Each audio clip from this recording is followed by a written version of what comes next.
Ahanba Maktada Salai Story Channel gi mahut sinjaduna Panthoi Mangang na mayambu taram na uksabaga loinana ikokno no khurimsari wari asigi maming na Nachom wari asibu ibirakpina Roshni Chanu Hauzik mayam gi mafamda wari asi khudol tamzari mayam punna taminarasi Hainei nupi gi Nachom gi matung inna nupi ase mapu pale mapu pandri haiba khangnei Yeta chillambadi nupi adu mapu pale oida chillabadi nupi adu mapu pandri haina khangnei Sanamanbi machamawa leire adubu sanamanbi madi Nachomdu oida chilli laikai minadi hainei tombina ibe thoi yengun he masigi sanamanbi haibisina taujas haisia mawa mapure baleirabi mana Nachom jinbabu oida chilline hoinya asina bu kaya mathong saba thabakdi tawramni haige Asiguma nupi sine ahingda yatabi haije aduni moigumba sine lei oirabasu laida katpa yadabi phajarabasu naton chabi kaina haibado samna hairabada moi sidi chanadabi lei kabokang mapalgumbani moidi sanari bawarida sanaman bitai adubu ma karimata khumude tasinada magi thokpa chali phajai Onthok nasu phajai sanamanbi sakte yengi wate chude yengi wate awat chaina mapuroi mi otminei phana phanglabasu magi phajabadi hande phajakhrabi mana ke thaduna wangang lakpada karamba mabit ngawba nupa na ngawri dage sanamanbi masamawa leire haiba kaukthokduna phairen jawga lamhang amada unari sanamanbi ibe manangse onthok nasu phajakhridago Ingliba makai pen basuk nai nai thi aseng barane ta phairen jaw yum da le hauri ba isega aiga nuksiba bu kanana henge ne is yum da le hauri ba na si du dai nang ne hen bagi natro ai na nangi nanak da leining li sibo haijin bino ta da aseng bado adum haibiyo adudi ngasi kanana heli khangna ba tare dana Asi haidana phairen jaw sanaman bi magi khudang ta paiduna chinglaga haugat ke tawi phairen jaw gi matawda sanaman bina kaina ta da tawi sibo karino yamna thajadrabadi ngasi di yumda hekta puradong hagulo chasi phairen jaw gi mataw aduda sanaman bi tapthaduna marei ga du konsinaduna ta da amta phinkino se amta phammo base ta da gi na taw yengningduna nasalna phagi tawjabani Aina phagi kitang tawbada adu yamna sauradi hayengwai aibu yam thina tawbigadaba mali aduk phajakhrabi nupiduna kethaduna wangang lakpada mamit ngawbo phairen jaw madi pungpang pangthakri kari tawbagi nangbudi aina thina tawduiba nangna inaktada leibiyo nangna haibada iladong neidi asengba yam thajadraga inakta leiragi yo tasengba Tada nangbu ay law bang amgadro ay gidi nang nabu yarabadi ngasi muksalasi hayrusu yayi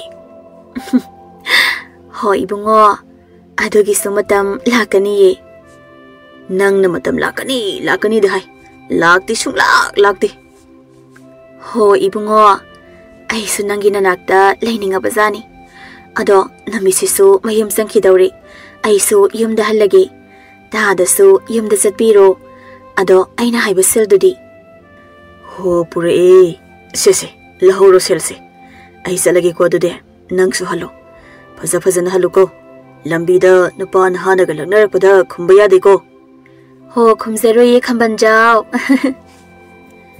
sanaman bi asi hairam duna chatpa haukhre phairen jaw sanaman bina chatki badu yengduna madom sonje ma bu kari oidana Aina kambandoiba yumda leiriba itu isada phau kambanba phaudraba aina thada khriba selyamdo hanjanri khanduna loina bibani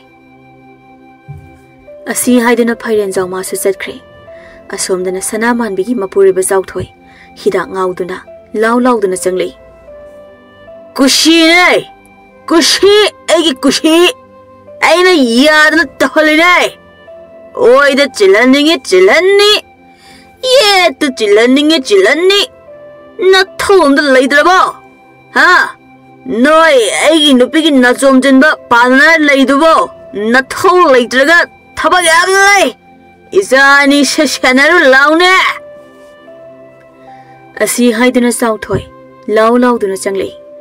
Mapan Laura Changlak Paduda, Toybi Amadi Toyba, Machin Mopado, Kini Yang Dunale, Chow Toy Sang Silak Duna. Eh, no nama oak to be do halaba. La G Baba. A sumnan lading a Sanaman be Tongalam the Gisangle. Magin a pina Tongal the Gisang Lapado over the South Toyna. Oh, handy had laden. Good, Silver Bro. Karino Makoimapa. I say, Yum Power Yorotri. Tongal Tanglak Padangaidi. Selhan Harry Basibu, Abukadai the Giselno. Alright. I nang the Yum the Europa, Yorotaba, I can't de. I get this shell be you, Walwer. Nang a towling, but Towada ain't a thing dressy, I get shell pin of any. Kaino Makoimapana can be receivable. Nong Hickman Badagi, Namit Amataba, Hidaxe, so Taktan Leraga, Karam the Yumpansi Habanoi. Jog Toy Magi Nupina sell the Pida, Wamakasum Taduna labor the sauna. Magi Nupibu, Puba Hori, Ngang Basulipte. Ain't a Hidak Tukba Tuktaba, Nang the Panawai dinner. Nang na Ayuk Nungdan Kangdan the Koisha Tatba Kariso Idrisi, I get shell pin of vanilla. Help the bay. Lumps at night the bay. Nang like shell pig abra, beer abra. A sea hide in a south toy, Minung si later. Magi Nupimbu, Mamai Mamik Kangdana. Jaw Kribbamakut Aduna Tazin Biri. Sanaman be, Kangbangam Daduna. Makweba, some Sam the Tatopio say. I answer Eba say. Sidari say, Makweba Pagiseldo. The sign is CP Sumaito Gudro. Nang no Magi Pudra of the Yadamne. I never put the Zaglamo and Jang Howalamugo. Howram Rabadino, I give me Kungzo. A sea hiram than a south toy high hidden among Tokri. Mapa Tokrabada, Nasaidagi Mamagi Kapadu Yang Bangamda, Mamit Kumduna Leramba, Macha Anido, Jinsinduna Mamabu Koli, Toybi, Jahitare Suri, Toybadi Jahimari Subatangairi, Toybi Mamagi Mapidu de Tokbiduna. Ima, Nankapano, Nanakapado no idea. Ado Ima, Equate Toybase, Jack La Mena, a side digging I Daurini. Sanaman be Macha Ani Buchi na Konduna Kapado Karapataduna.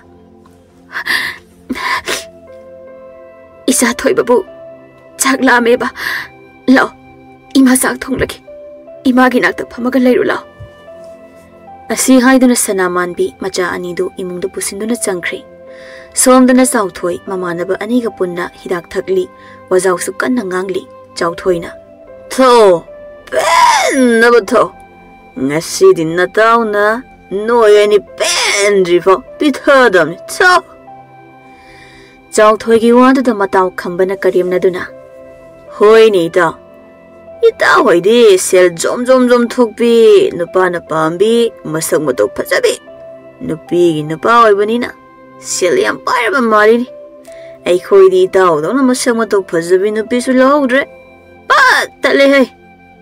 It's all with the boat, Tagalira. Natraga, Tadarira.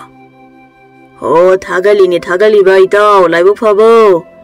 Nangin a bit of the Padzare dow.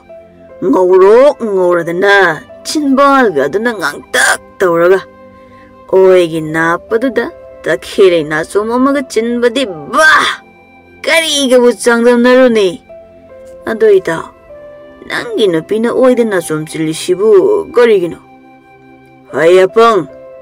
Yet the Nachom Silabadi, no pido Mapu Palabani Taglibane. Mapu Palaba Kanglabadi. Come on, I give you a sheltani. Adini, ain't oide Chilalini. Adoita. Nangin pido, I love Jerry. Nang shilke alone. Here it all. Not though in a people loser kind of the Korean mandro. Ha, a mandro nangido. Itao in a piduna. No magina basin, Sinduna unaraga pushilak was shield on a taliban throw. aduna atopa nupa mayamga unadaw sharukpudi ay nakta laser shano itaw na pamba shilkayano heta hayoni nataw na wata na bapigiyaba khambagi wada da chawthoi sawgalaktuna khambagi mamaida kinna thinjinki chawthoi na adum tawrakani khangdabana sem sahaudraba khamba long na haidaki chawthoi na jangsinduna amuka sukina thinjinki khambana chawthoi gi makhutu phaduna kanna inthori aduga moi ani angam angam phudatnare moi ani gi matawduna ngasaidagi tumina leramba chawbana khamtori chawbana kaino hidak dhamina noi ani tawshibo thadoje ita khamba yarisi to ita chawthoi na su yarisi to phagi ngihak townabada adumai sawnaradi kamai tawduno to se yare karigi phagi mi ositine maije machibong na ina pithak piraga wajaw ngagadana oi nangi nupina nupa masing suna chakta minawraga pusilakpa selna wajaw ngangjabaga saradona nanguma sidi leiraga hatba ngamba khambane khamba khangaba khambagi wada da chawthoi sauna amuk songsingi tawi khambada adu chawbana pharaduna as yare baita kaino asukuina pulaga kashi leitabu wasigi khoi kainarsi hairo yare ita nangsu khoi aigi nupibu ai ishamakta piro leirage hairaga aina tumina leigadra ita gi nupidu haibo rita tumina leigadra here ita gi nupiduna kaishu tawdubu oiradi mina sumna hairpa yaba natida natudu mina sumna haiba pamdrabadi magi oida chilibu nasomdo yeta chilhalo oh itaw nang mangna sudumna haira phai ngasi haba namit sidagi itaw ibagi marida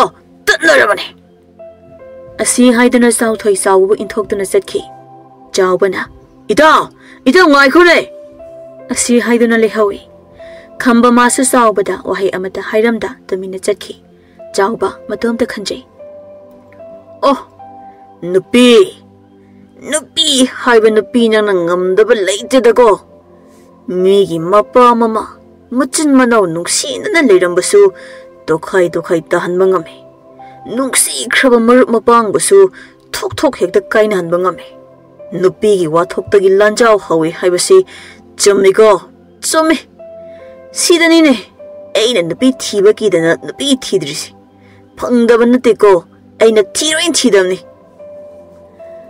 somdana sanaman bi chak loisinduna macha ani bu chak bijari masa nupa thoibabu chak inbiri thoibina chak sabudu chapleptuna leikhi macha gi matongdu sanaman bina ibema kaidori chak sabale pade kari hapu haiba noi sabo thoibi mama da munna yengduna peri ima hawo kaidorgi sabo ima makharonggi ima bok tombi hoina ima nangse okta bini hai nupa leina oida Nachom chen bi mauni hai mamang lunggi thoi oida sana bachat padasu okta bigi macha jangla kanu haina thoi oigi mama na tanthore ima thoi oigi mama na aiba okta bi hai se nupa leina to nupa ga koina baini hai chumbre ima Machagi wahangaduda sanaman bi khangba ngamda machabu chena konsinduna pina kapna wakhanda sukhali sibo egi irala aina waraba matamdadi kana matana imai jai khoibu kari chari haina kana matana bikide aduga ina aran balambida kong thangle haiduna bu pikliba kari sukhangriba angang singsidabu tabada tukutcharaba wahi kaya nangangbiba sibo aina oining na oikibro aina thangning na thangliba kong thanglo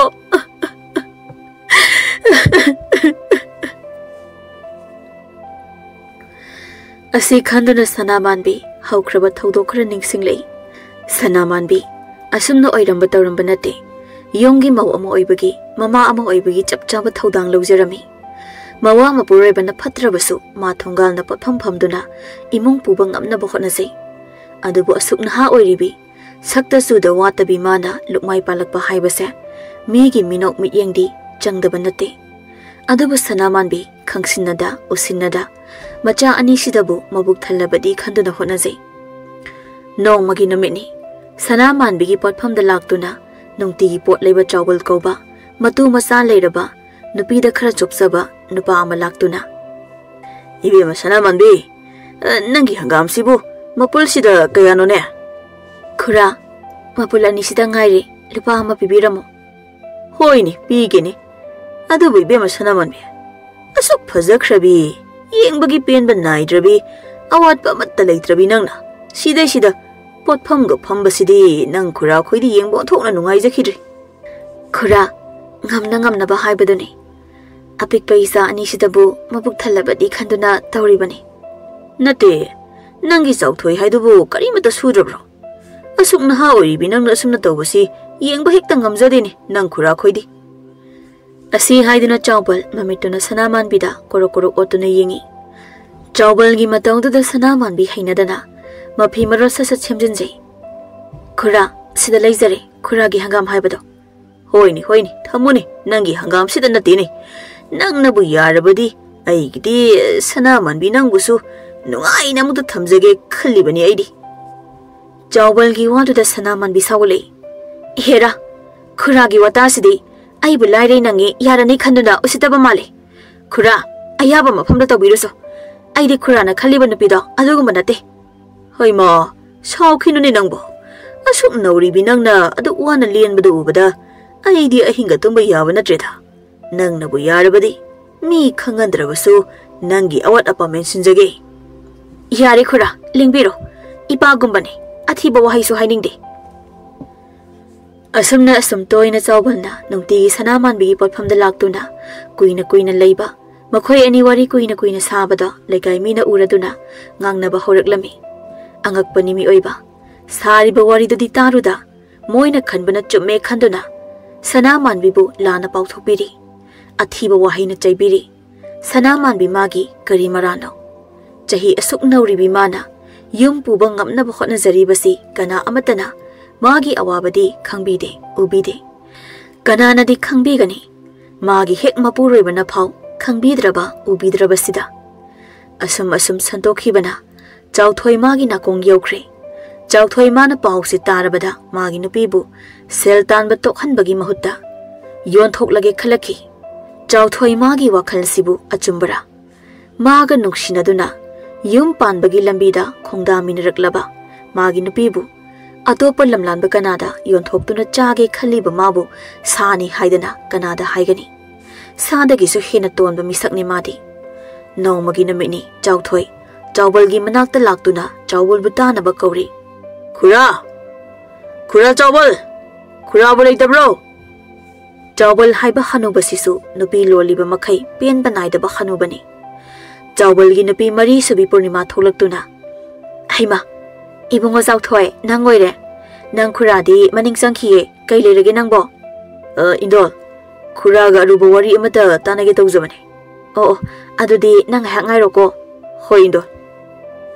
Asumna hainaringe chawbal masu imong lomdagi tholei mana tholak paduda chawthoi leiram baduda madi mihun gadu chekhatkre wakhanda khanjei oh soidre da nanga sidi ai mi mawa mapuriba leiba mauna hada mitabra haibu ai ngasidi hanu thangsida siba chopa daridana mana asumna khalingai magi napi mari subi aduna haima makhoi ma pathopirakle ibunga chawthoi se Makhoi mabaga aruba wari sani haidana laiye.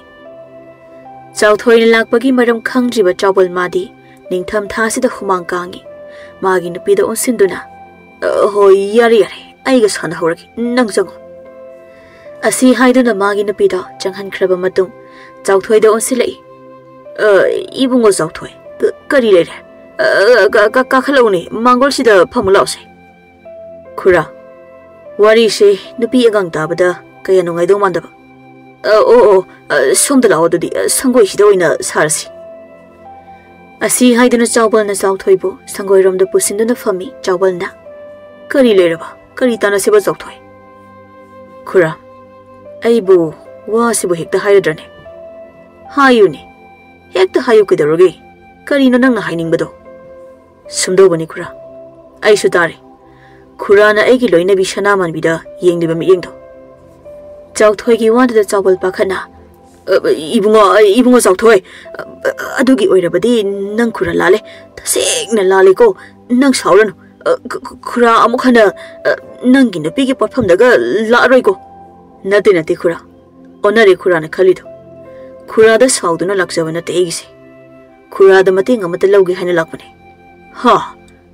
Ingonda sauduna lakpana teba. Karino adude. Nangi apamadu haironi. Sumdo bane khura. Ai wase hekta hairage ko. Hayo. Kaino nangna hainingbado sengna hayo. Khura na hena khanglidone. Aigi imungi phibam. Lairabada lai changi haiduni khura. Leitaba henmandana aigi nupido potpham phami bane. Leitringe mathaksida isa nupa apikpado adu song nasilai bane. Aduna khura da ikai na mating amata nijagi khura. Chauthoi gi wanda da chawbal wakhanda. Ish. Mana suningdabagi wari bane. Mana matantandana matudu potpham phamalli bani haibadi hainingdene. Aduga lairabada taisindana. Adubadi magi matengsi panglaga aigi apambal horagi. Chauthoi da munna yengduna chawbanna wa hairi. Chauthoi. Nangbu hainingbu wadu karino dong hayune. Nupa manjadaba tawnuko. Hairo. Kari mateng no nangna nang khura de pami babo. Hoida hekta hairageda khura. Sinisi khura. Aigi loina be sanaman bishe. Nong lobiro. Khura na aigi yumda laklaga ahing ama lebiro khura. Adugi awama loina. Khura na sel khar pibiro. Khura na pibiba sel duna isa layengduni khura. Chauthoi gi wadada chawbal haiba nupi da chopa hanuba sigadaba hayeng tangairaba madi haraubana loire. Hai chauthoi nangna haidubu asengrane. Mani khura asengbane. Nasase upay ama leitaduna tawbane. Isado yam kanana hore adugini khura. Nangna adu yaurabanina nangi mateng do ai panglake. Aidi nangna haibagi mateng pangbani ko. Aibudi miyamda lana uhanbadi yaroi ko. Kadaidagi khura uhanjaroi ko lana gamida. Phare adudi nang sida leiramo ai selo thokige. Asi haiduna chawbal imungdagi sel khara puthoktuna chauthoi da pi. Sel singdo ubada chauthoi madi haraubana matu masaga loina kawkhre. Se si hana pairo. Aduga chauthoi. Horen ai laklaki. Horen lakpada khara amaga happy gani da khurana. Khura adudi ai amuk salage. Isa anabadu yengnaba ai amaiba amata kawruki. Asi haiduna chauthoi chawbal na ngangbaga tadana chenki. Mana nai hairiba machandudi karisu tawba nate. Sibu mapuraiba amagi machatla. Sanaman bimadi mapuraibana asumna tawi khangjaba nate. Chauthoi madi somda sel mayamduna hidak araiba makhai puduna lai. Mayum hek yawbaga magi nupibu kawi. Nupi! Sanaman bi! Kadai gai! Hai! Tholo mapanda! Kai hage makhoi mapa. Ai maningda lebak tawringeda tahaudre. Hai angau bi! Nangonda kanana lebak taw hage. Chalo! Irulu thokso. Aduga kiraga phi ananba selaga phasana leyo. Chakado ai thongbiraki. Asakoina yum panminarakpada mapureibagi maphamdagi taba phangkhidaba wahai khara tabasida sanaman bimadi mapureibasi wakhal tarabra khanduna harauna. Yani ye makhoi mapa ai adum tawge. Yare chalo aina taw habado adu tawruso. Ngasidagi nang thabak amata tawhalroi dawni. Nungaina thamadawni. Aina haiba indrabadi aidi sauni ko. Chalo loshiluro aina habado tawroso. Sanaman bimadi mapureibagi wadada karino khangzadabanina harauna mapureibana haiba khudingmak tawjarami. Namit mayum changkhibaga chawbal chawthoigi yum tamna lai. Shimak ngaidana apamba nupi haisidi shel piduna leigadabani. Yumda ai nupi manga leirabani. Mabu amuk taruk subi oina pushinbadi pamdre isu. Lamgi nupi oina layu haibani. Mana yadabani. Adubu hauzikti Aigi kutak taridana. Asi khandana lakpana chawthoigi sumangda leplare. Chawthoi ibungo. Hai ibungo chawthoi. Nang khura laene. Nang butadrabo.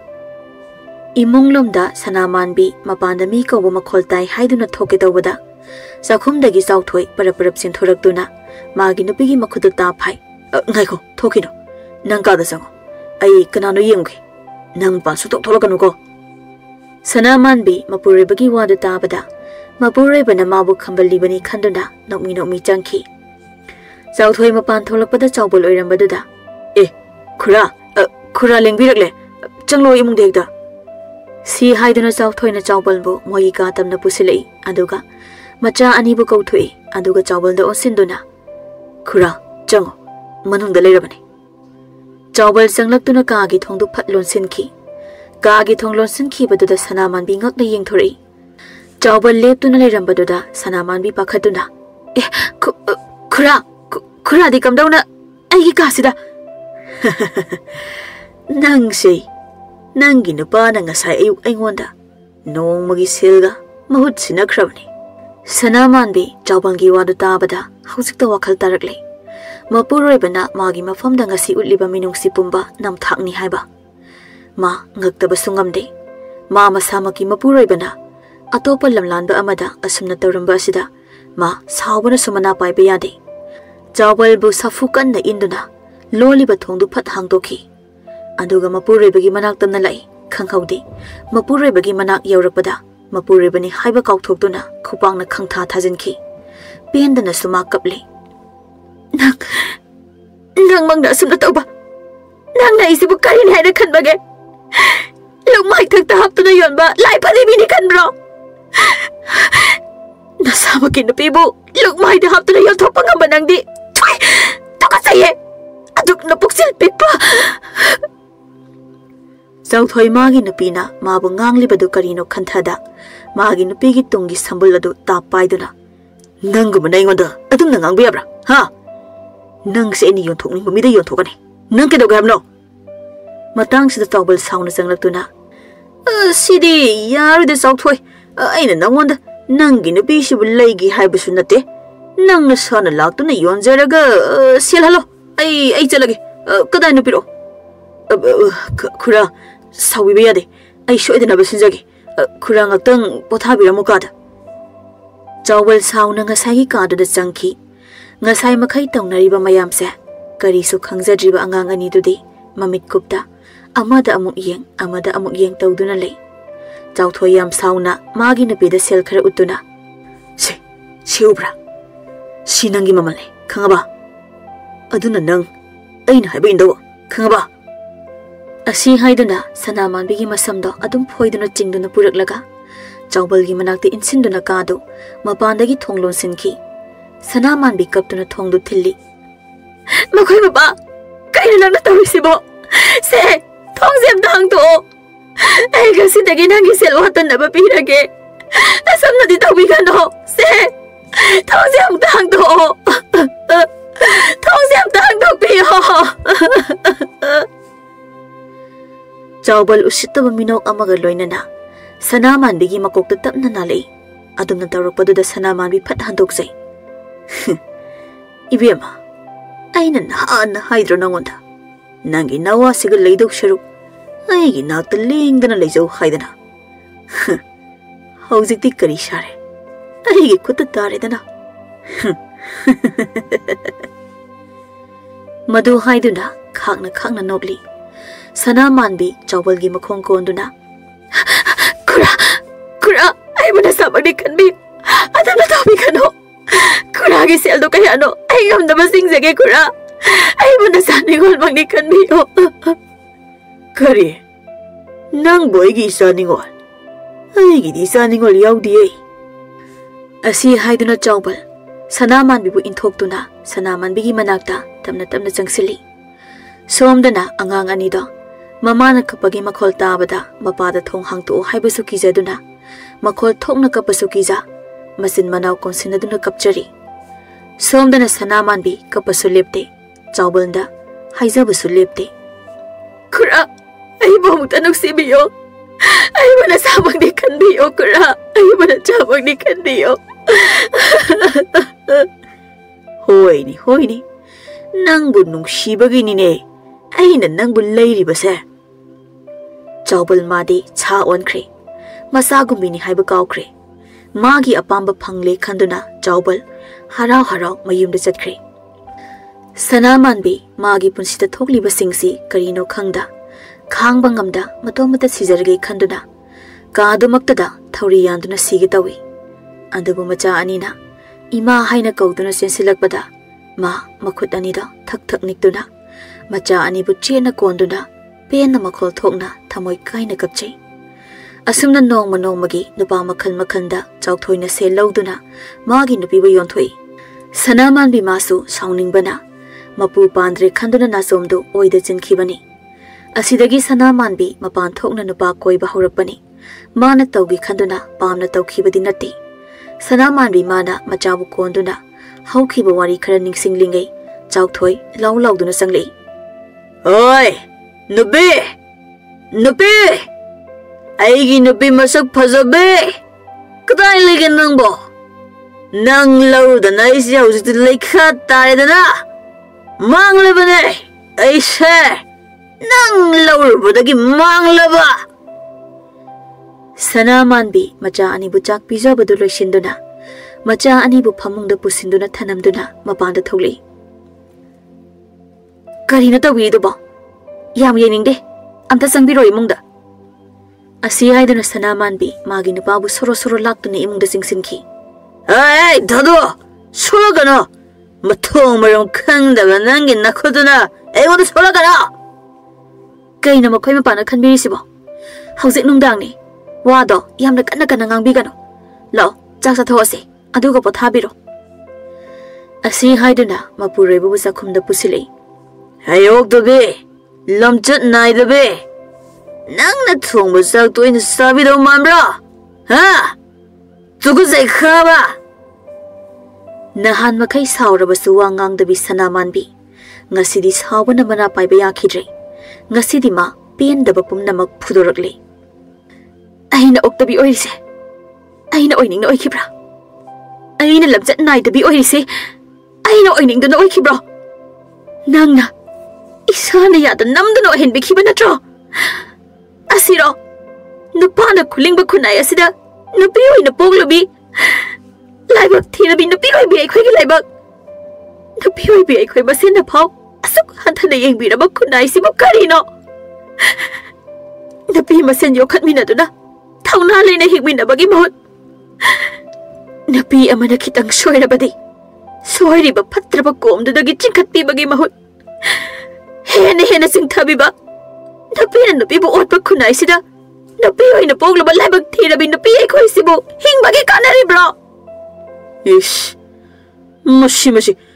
masi nupi jaigi chinthakta khumini maje asi haiduna magi nupi bu mamai mamit khangda thajinbiri Sanamanbi asawbana henman khibana khandaba ngamda mana henjang simlambagi leimaida taduna leiriba thangdu ta paikhaduna mapurebagi mabukta hanjin thinki chauthoi mayadagi I oduna leimaida haidaki Sanamanbi mana tawriba sikarino khanduna masana paiba thangduda munna yengduna lei makhoi mapa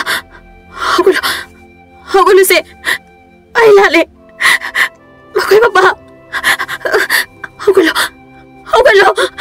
ai lale makhoi mapa hogulu asi haiduna Sanamanbi mapuroibagi masanomduna kawi kapsu kaplima mana khanthaba ngamda tawkhiba thabak aduna masa matomata maral sijaduna masagi oigi napada chilliba Nachom leirangdo tap lawthokduna machet segaiki leirang Nachomdugi kari marano nuzai bi kayagi napada leiteng oiduna nuzagi fazabada magul haplibi leirang magi kari marano maral leitrabasu Sanamanbi magi napada tangzerubana leirangdo machet tana leimaida tarido Sanamanbi asumna sum leibadi yadabana macha ani khanduna macha ani bu amana namdapo amana makhut samduna khul sidagi thapna leiba khul amada mama macha saidang phom oiduna yetpi na bakana yauda macha ani ga nungai na pankhi matu masabu nungsiba ngamdaba sauthoi madi masagi nupi maki makhutta thawai thaki Meetei nupi oibi aikhoigi Nachom haibase yamna lubani. Nachom aduna nupi ado mapu palabra pandibra haiba takpani. Adubu sana manbi magi punsida mapu rebana maram oiduna yeta chinba Nachombu oida chinkibadagi oirakliba phattaba singse thoktanaba hotnaminasi.